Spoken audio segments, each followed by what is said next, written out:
بسم اللہ الرحمن الرحیم۔ شروع کرتا ہوں اللہ کے پاک نام سے جو بہت بڑا مہربان نہایت رحم والا ہے۔ السلام علیکم ناظرین اور سامعین۔ پوری تاریخ میں ایسے لمحات آتے ہیں جنہوں نے فطرت کے قوانین کی خلاف ورزی کی، ایسے اعمال جنہوں نے خوف اور تعظیم کو متاثر کیا تھا۔ سمندروں کی جدائی سے لے کر مردوں کے جی اٹھنے تک انبیاء اور مذہبی شخصیات کی کہانیاں ہمیں ایمان، استقامت اور الہ کی طاقت کے بارے میں گہرے سبق فراہم کرتی ہیں۔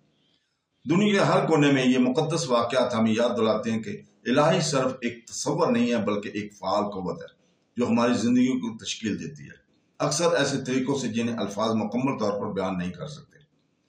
ان معجزاتی لمحات کے سفر میں ہمارے ساتھ رہیں اور ان واقعات کو جانیں جو آج تک لاکھوں اربوں لوگوں کے حوصلہ افزائی اور رہنمائی کرتے چلے آ رہے ہیں۔ تو دوستو، ہم ایک دل کو چھو لینے والا معجزہ بیان کرنے جا رہے ہیں جس کے بارے میں یہ ہے کہ کیا حضرت ادریس علیہ السلام اپنی عمر کو بڑھانا چاہتے تھے۔ حضرت ادریس علیہ السلام تاریخ انسان کے ابتدائی پیغمبروں میں سے ایک ہیں۔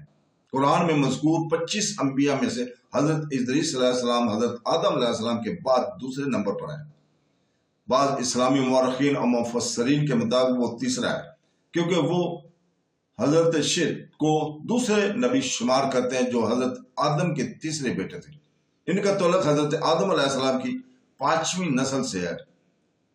بائبل میں حضرت ادریس کا ذکر ہنوک کے نام سے کیا گیا اور اسلامی علماء کی اکثریت ہنوک کو حضرت ادریس مانتی ہے۔ حضرت ادریس کا ذکر قرآن میں 2 مرتبہ ہے۔ قرآن مجید میں 1,24,000 سے زیادہ میں سے صرف 25 انبیاء کا ذکر ہے جو قرآن پاک میں حضرت ادریس علیہ السلام کی اہمیت اور مقام کو ظاہر کرتا ہے۔ حضرت ادریس علیہ السلام حضرت آدم علیہ السلام کی زندگی میں ہی پیدا ہوئے۔ وہ حضرت شیت علیہ السلام کے پیروکاروں میں سے تھے اور حضرت شیت علیہ السلام کی وفات کے بعد بنی آدم علیہ السلام پر حکومت کرتے تھے۔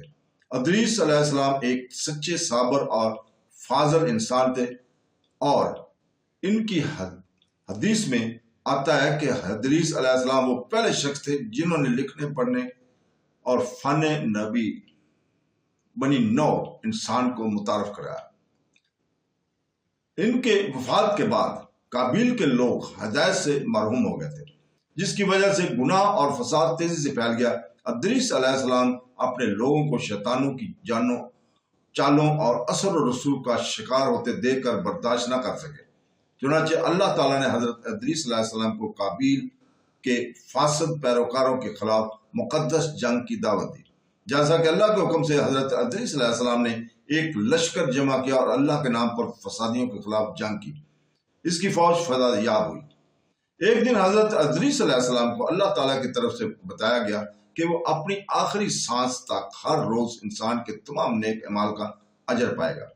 ادریس علیہ السلام اس خبر سے بہت خوش ہوئے اور اللہ کی نعمتوں کا شکر ادا کیا۔ حالانکہ ادریس علیہ السلام کافی بوڑھے ہو چکے تھے اور وہ زمین کو چھوڑنا چاہتے تھے کیونکہ وہ نیکی پھیلانے سے لطف اندوز ہوتے تھے اور اللہ کی نیکیاں حاصل کرنا چاہتے تھے۔ ادریس علیہ السلام کا ایک فرشتہ دوست ہونے کی خبر ہے۔ کوئی نہیں جانتا کہ یہ دوست خاص طور پر کون ہے۔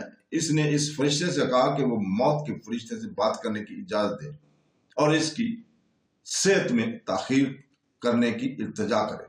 فرشتے نے غصہ کیا اور ادریس علیہ السلام کو موت کے فرشتے سے ملنے کے لیے 4تھے آسمان پر لے گیا۔ فرشتے نے موت کے فرشتے سے کہا، حضرت ادریس علیہ السلام جاننا چاہتے ہیں کہ کیا تم ان کی عمر دراز کر سکتے ہو۔ موت کا فرشتہ چونک گیا اور پوچھا، اور ادریس کہاں ہے؟ فرشتے نے جواب دیا کہ وہ میری پیٹھ پر بیٹھا ہے۔ موت کے فرشتے نے جواب دیا کہ کتنی حیرت کی بات ہے، مجھے بھیجا گیا اور کہا گیا ہے کہ ادریس کی روح کو 4تھے آسمان پر قبض کر لوں، اور میں سوچتا رہا کہ جب وہ زمین پر تھا تو میں اسے 4تھے آسمان پر کیسے روک سکتا ہوں۔